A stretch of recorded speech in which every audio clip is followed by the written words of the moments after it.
Ayan guys, dito na tayo, nakauwi na tayo sa bahay.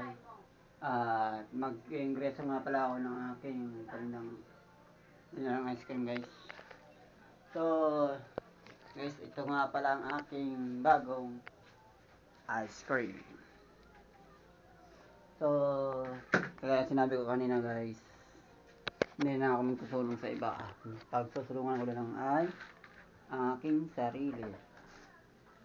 So, nandito pa ang ice cream sa aking bahay. Yan. Yan po ang bahay ko. Ito yung bahay ko.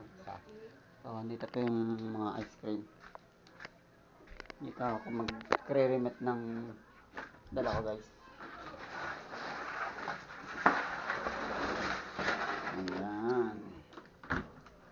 Ayan guys, yung mga ice cream ko guys. Yan. Ako na may branch po dito sa area po namin. Ayan. Shoutout po sa inyo ma'am na bumuling ilang piraso ng ice cream na bigay sa akin ng sobra-sobra bayad po. So, kagaya sinabi nyo ma'am, salamat po. At umuwi na rin po ako time ngayon. Dito na po ako. So, alaw na ng hapon po guys.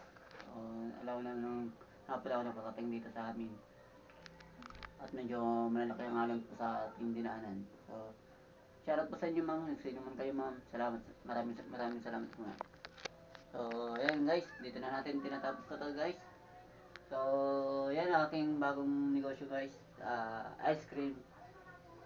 Hindi na po ako vendor na ice cream. Ako yung nagbibigay rin sa mga vendor kung gusto pong magtinda ng ice cream sa akin. So, willing pa ako magbigay ng ice cream na paninda guys. So, shoutout sa inyo. Maraming salamat po. Bye-bye.